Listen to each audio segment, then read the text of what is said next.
I sidste episode sluttede vi af med en rigtig god fisk. Anders landede endelig drømmefisken i Norge, der huggede efter en regnfuld nat. Efter den fisk byttede vi rundt, så jeg kom til at gå forrest, og tro det eller ej, snart var der igen bud efter spænderen.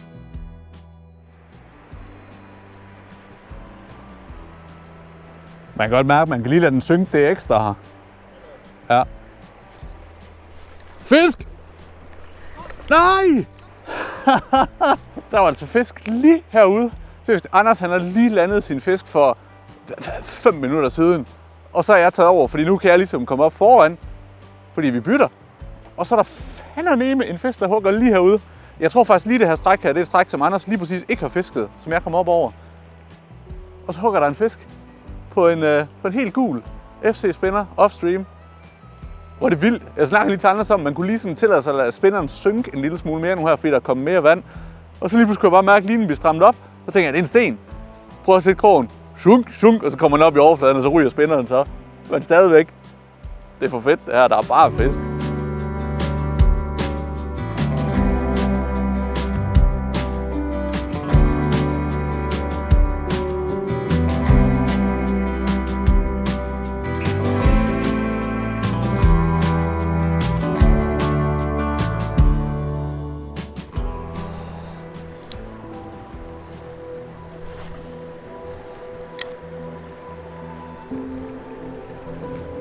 Ja, der var den sgu.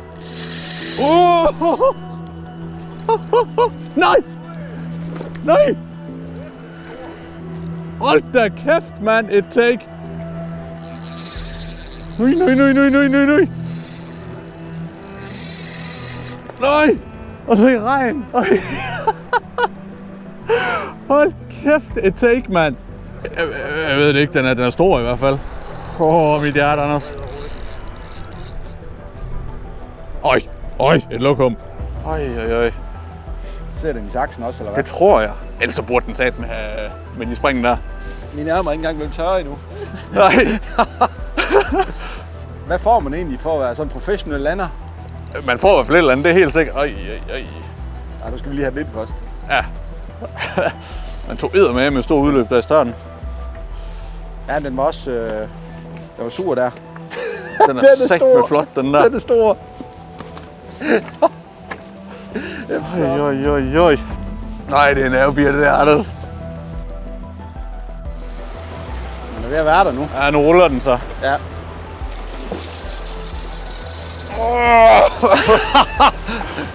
Det var lige den så der, Per. Ja. Ej, jeg er så bange for, at den smider den. Det tror jeg nu ikke, den gør. Jeg tror, den er ved at være lidt. Ja, det... Lidt træt. Kæft, det er et lokum, mand.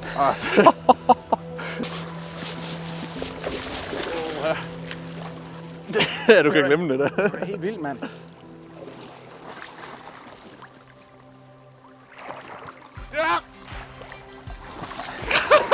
Ja!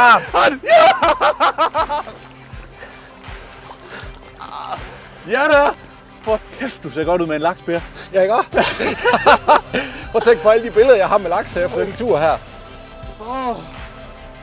Prøv lige at se en farve, mand. Ej, den er flot.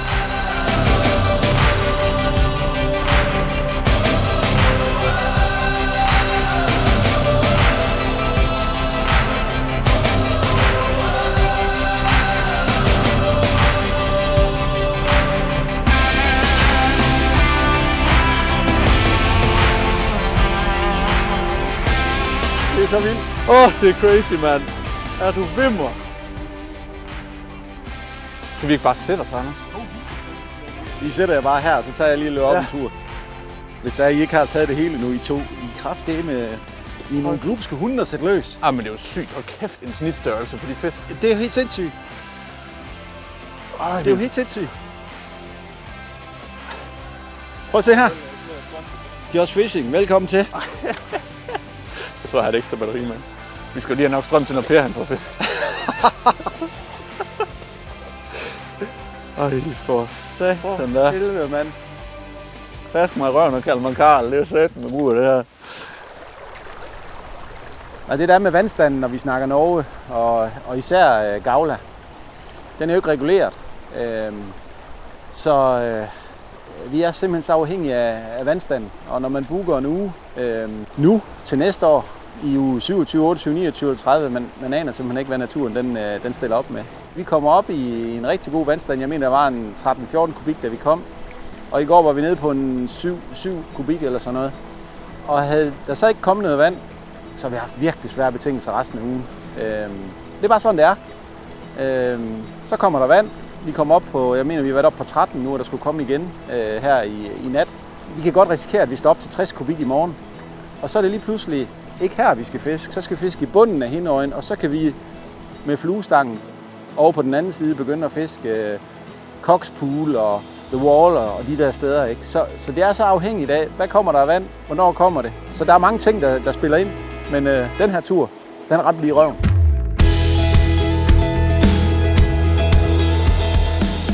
Efter den her vilde morgen, vi havde, så stod vi lidt og kiggede på hinanden over på terrassen deroppe.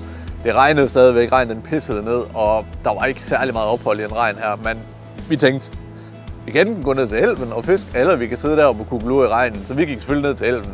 Vi kunne ikke have GoPro eller noget på, fordi at det regnede simpelthen så meget, så vi tog bare kameraet i tasken, og så gik det ellers ud og simpelthen explore noget nyt vand. Da vi kommer ud, så tager vi et stræk nedad, og ret hurtigt, så får jeg faktisk fisk på over på modsat en bred. Og den her fisk her, den giver lige et par hovedrusk, og så er den væk igen. Så Anders når ikke engang komme hen til mig, når ikke få tændt kamera eller noget som helst. Den er bare væk. Så det var lidt træls, men vi fortsætter nedad, mærker ingenting nedad. Og jeg tror, vi mister et par spinner og så videre, og da vi kommer helt ned og tænker, nu fisker vi egentlig op igen, så får Anders mistet sine spinner, og det gør jo lidt ondt at miste mange spinner, så han var klar til at tage hjem igen.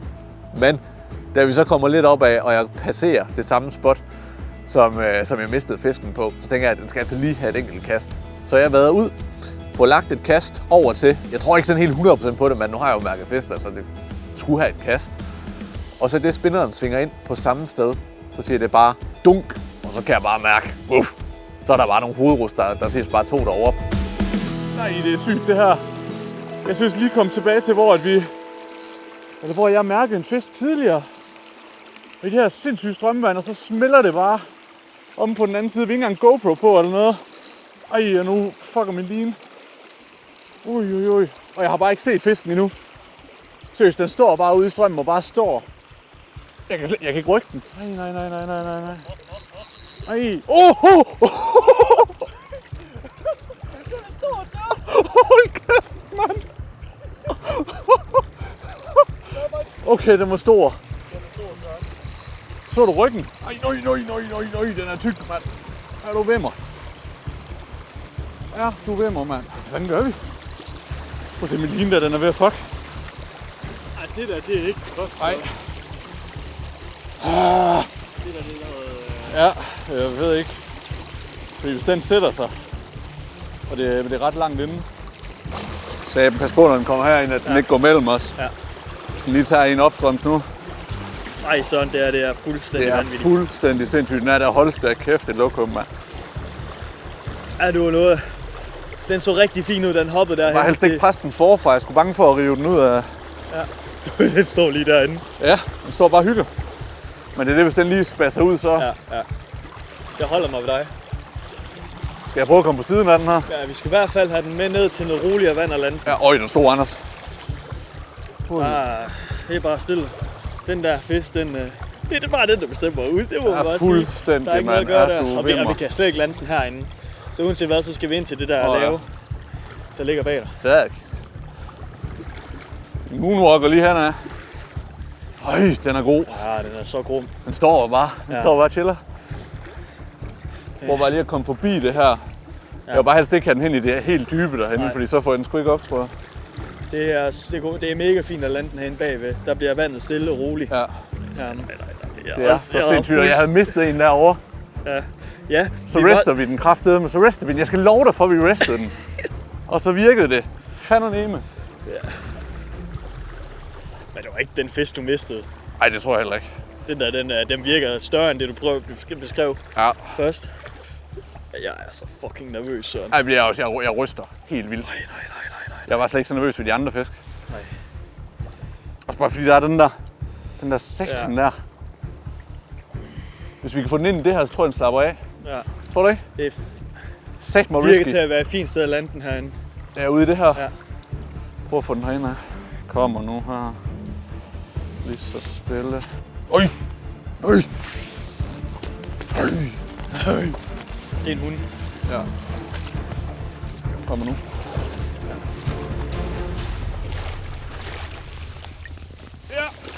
Der var den, Søren!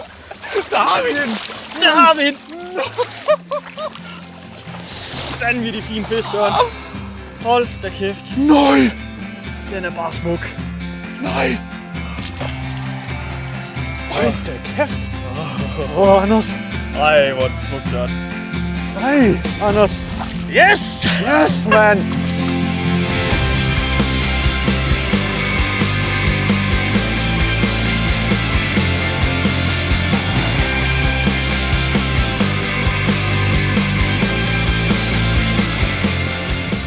Det her, det er nok en af de fisk, der betyder mest for mig.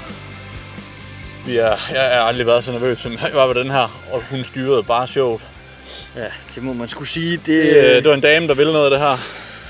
Hold kæft, hun er fin, mand. Farvet fisk, men prøv se halen. Ja. Ej, det er smukt. Lad os få hende afkrydset, så skal hun ud igen. Det fortjener hun sgu. Ja, jeg finder lige, jeg har en sang her. Så, det er smukt. Yep.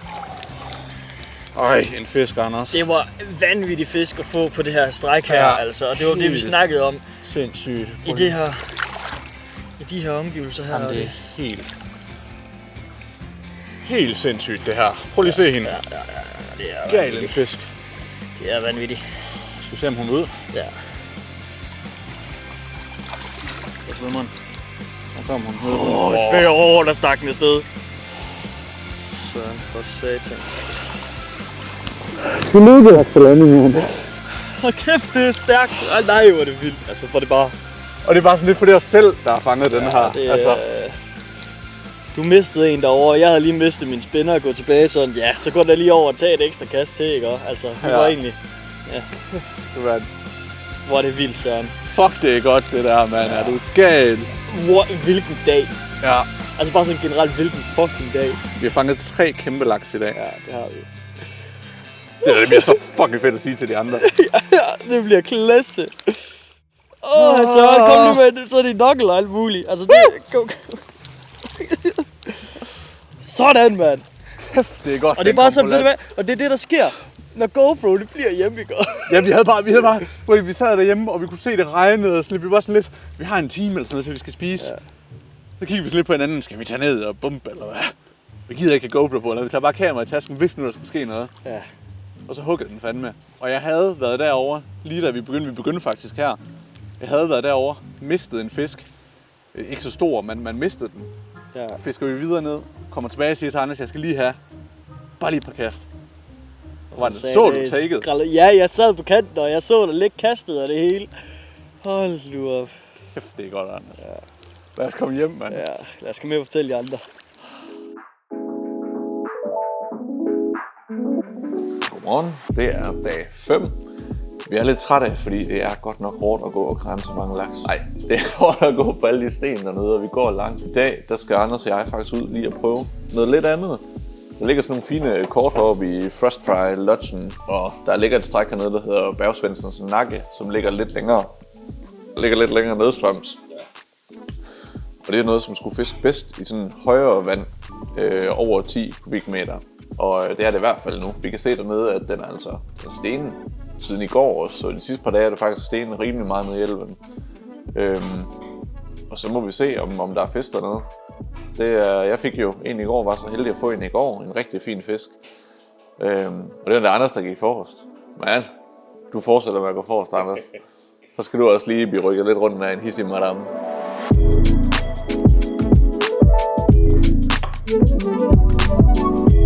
Vi er lige kommet ned til vandet, både Gylling og jeg, Anders bag kameraet og Bønne. Og I skal ned og fiske noget flue. Det skal vi. I longpool. I longpool. Vi tager den ultimative udfordring. Altså nu skal I jo fiske nedstrøms for os, så det kan godt være, at jeg kommer drivende ned til jer på et tidspunkt. Der er flere, der har været igennem der.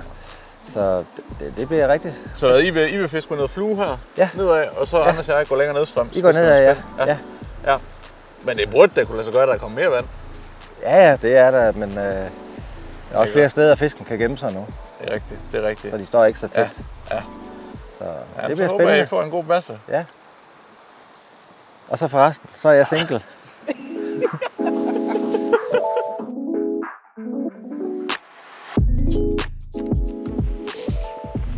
Det er sgu da hyggeligt her. Det kan da et eller andet. Der er en lille halvtag til os. Der er en lille bænk. Det er faktisk ret godt timet, fordi det pisser ned nu. Ja, det regner. Vi har ikke fisket her før, men det ser rigtig spændende ud i den her vandstand. Det bliver virkelig fedt at komme i gang med at fiske.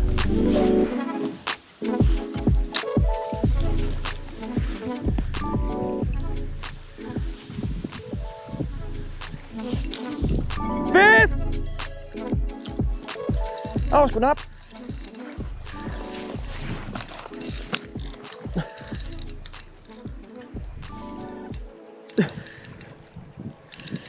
Den er ikke stor, den her. Den er meget lille. Det er faktisk en havørred, tror jeg. Det kunne godt være en fin bækørred, faktisk. Wow. Den er fin.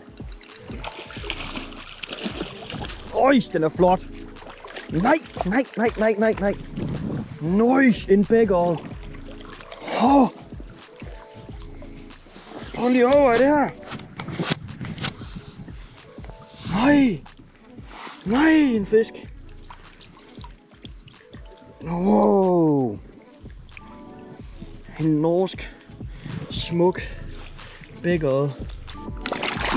Ja, den er afsted igen. Ja.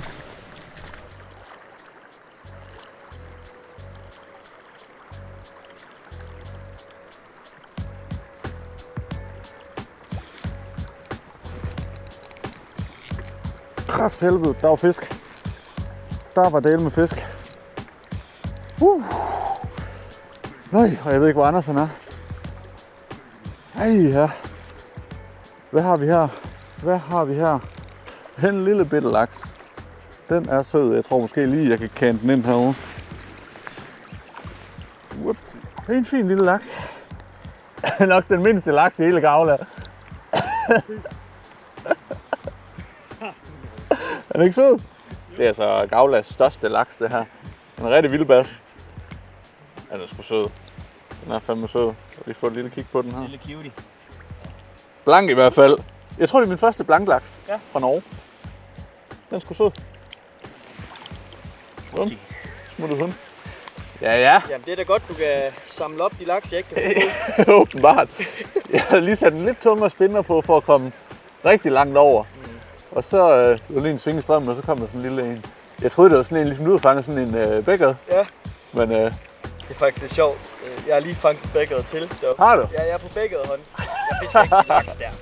Det var sjovt. Jeg er laks der, det har jeg fanget så mange. Hvor stor var den? Nej, det var 30. Resten af dagen skete der ikke yderligere med fiskeriet. Dog var der et ekstra highlight om aftenen, hvor Bønne havde arrangeret en lille konkurrence, nemlig Tortilla Slaps. Og til dig, der ikke kender det, handler det i bund og grund om, at to konkurrenter fylder deres munde med væske, i dette tilfælde øl, og så skiftes de til at give hinanden en lussing med, en madpandekage. Den, der så sidst spytter væsken ud af munden, har tabt. I det ene hjørne har vi Per, også kendt i de norske fjelde som Scorpion King.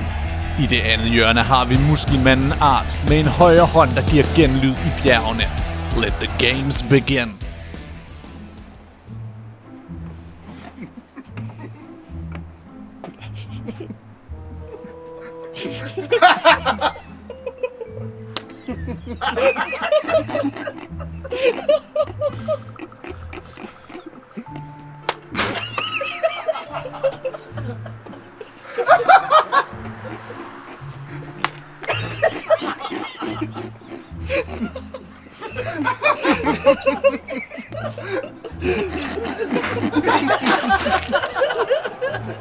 Oh, we have a winner! Cheers. Cheers.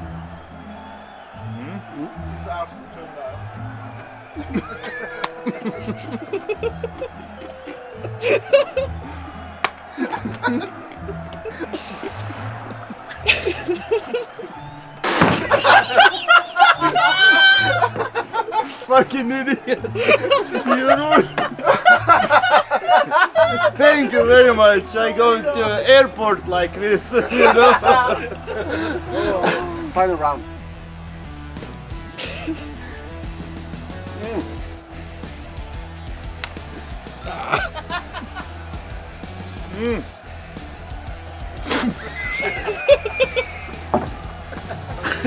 I have the winner. It was an accident. It was an accident. Peterson is back in the competition. Pedersen is back in the competition. Så er det blevet den sidste fiskedag på vores skavletur her. Vi skal hjem i morgen med færgen, og det betyder altså, at i dag den skal bare bruges max til at fiske. Elven dernede, den er faldet rigtig meget. Eller rigtig meget er måske så meget sagt, men den er faldet mere, end den har været de sidste par dage, hvor den har været ret høj. Så det betyder altså også, at der er rimelig gode chancer i dag. Så planen var egentlig, at vi skulle rigtig tidligt op. Det kom vi ikke. Så nu sidder vi her klokken, jeg tror den er 8, og skal til ned til Chaps dernede og give det et stræk. Vi håber på at være de første, der har været over vandet dernede i dag. Men der er også nogen modsat, som virkelig bare tæppebomber det spot der, så vi håber, de sover rigtig længe i dag. Men lad os komme derned og kigge på det. Se tilbage på de her fiskedage, vi har haft, så er det jo været over al forventning. Altså, vi har jo fået drømmefisk heroppe fra Norge af. Fisk, som jeg i hvert fald ikke havde troet skulle lykkes, som det har gjort. Vi har haft forholdene med os. De sidste par dage har de godt nok gået på noget andet vand. Man må bare sige, at det for område fiskeri, der er spots, som er bedre end andre. Og vi håber bare og krydser fingre for, at Art og Bønne kan få en fisk her på faldrebet. Bønne, han mistede en fisk på fluen i går aftes. Jeg var selv nede ved elven og fik en brun noget på de der første meter, som altid. Dem lykkedes meget godt med i hvert fald. Men Bønne, han mistede sgu en fisk på fluen. Jeg er ikke allerede klar, han med.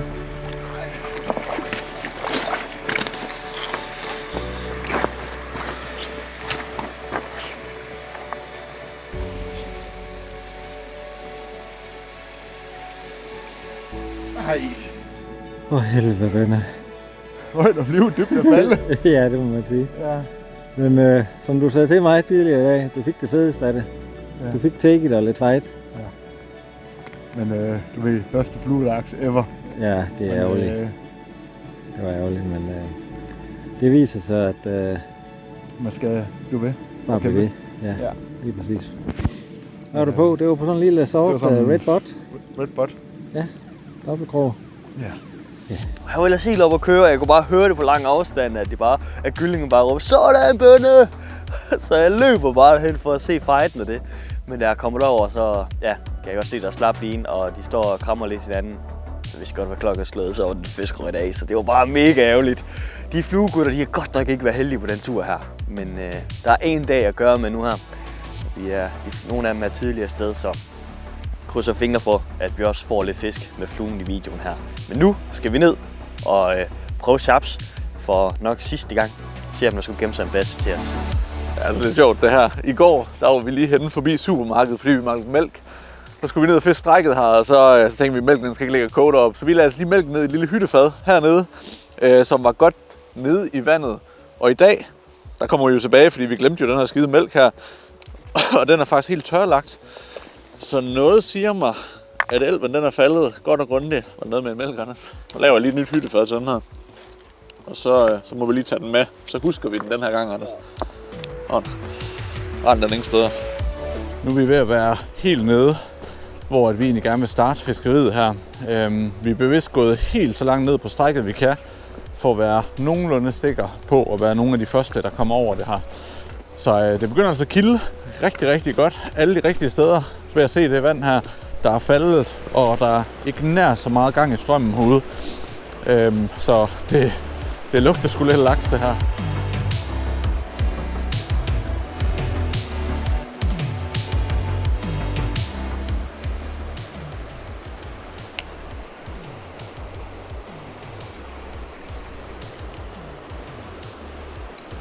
Hvad fanden er det?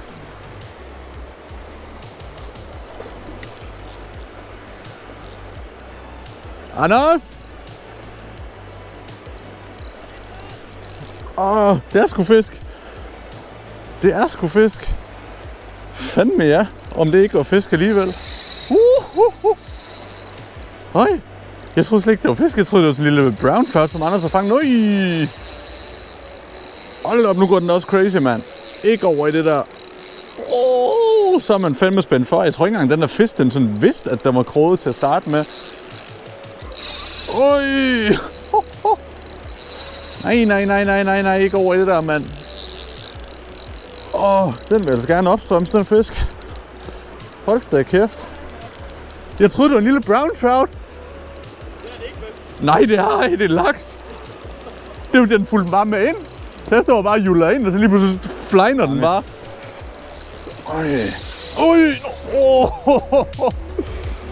Nej, ikke ind i den. Nej.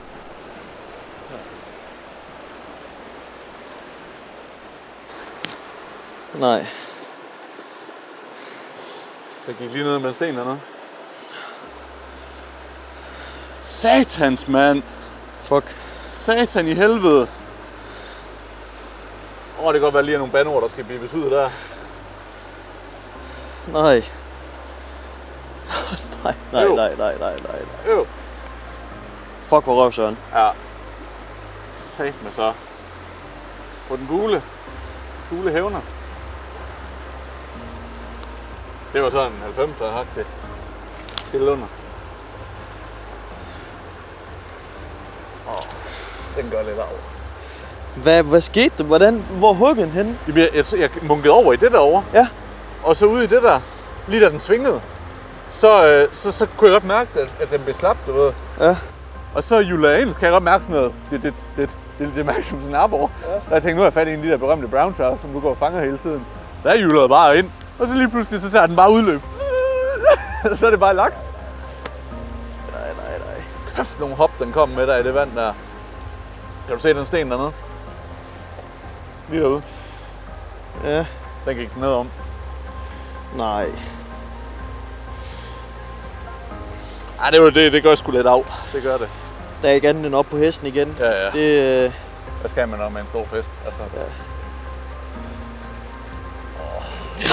Nej. Ja. Jo. Nå. Shit happens. Shit happens.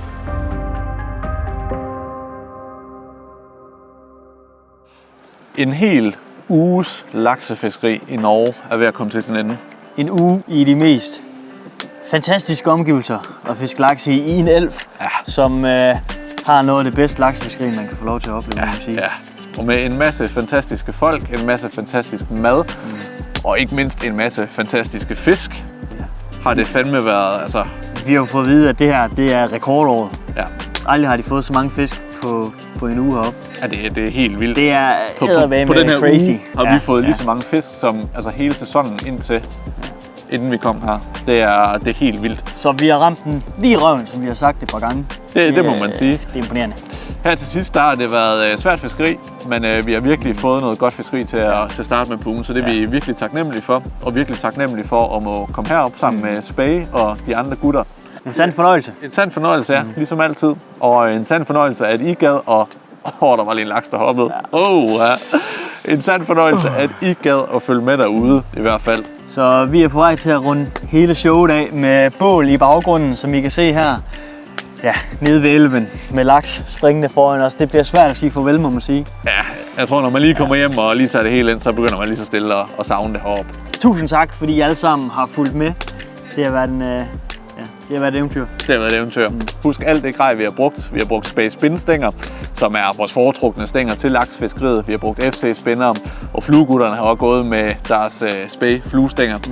Alt det grej, liner og så videre kan I finde inde på webshoppen. Det har jeg linket ned i beskrivelsen. Og så håber vi, at du vil følge med her på kanalen på vores næste fiskeeventyr. Så må vi se, hvor det fører hen. Så må vi alle sammen have knæk og bræk derude. Vi ses.